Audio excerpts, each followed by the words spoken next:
Hello friend, मैं प्रमोद कुमार। आप सभी से मेरा रिक्वेस्ट है, इस वीडियो को लाइक और सब्सक्राइब जरूर करें।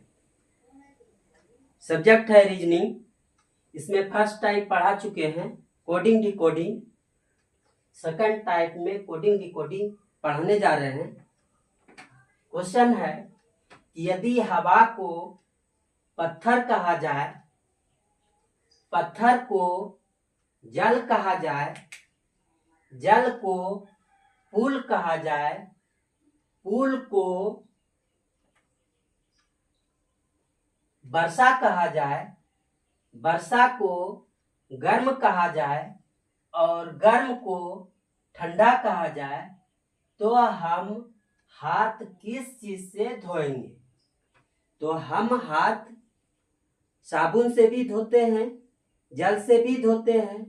तो यहाँ दिया हुआ है जल। जल को क्या कहा गया, वही मेरा आंसर होगा। क्या कह रहे हैं कि यदि हवा को पत्थर कहा गया, पत्थर को जल कहा जाए, जल को पुल कहा जाए, पुल को वर्षा कहा जाए, वर्षा को गर्म कहा जाए और गर्म को ठंडा कहा जाए, तो हम हाथ को किस चीज से धोएंगे? तो हम हाथ को जल से धोएंगे।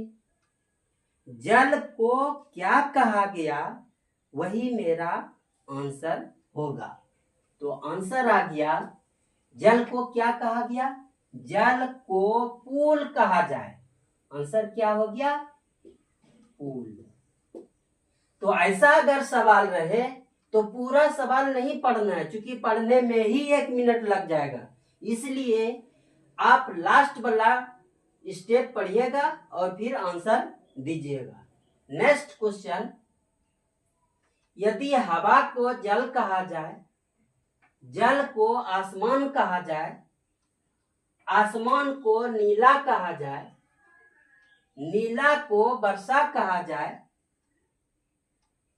वर्षा को धूल कहा जाए और धूल को हरा कहा जाए, तो मछली कहाँ रहेगी?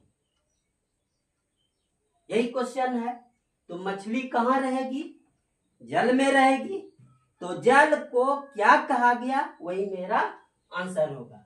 तो जल को देखिए क्या कहा गया है, जल को आसमान कहा गया है। ओके, जल को क्या कहा गया है? आसमान। ठीक है। नेक्स्ट क्वेश्चन है, यदि सफेद को लाल कहा जाए, क्या कह रहा है? यदि सफेद को लाल कहा जाए, लाल को पीला कहा जाए, पीला को हरा कहा जाए और हरा को नीला कहा जाए, तो कहता है कि हल्दी का रंग क्या होगा? तो हल्दी का रंग पीला होता है। पीला को क्या कहा गया, वही मेरा आंसर होगा। तो देखिए यहाँ पीला को क्या कहा गया है? पीला को यहाँ हरा कहा गया है।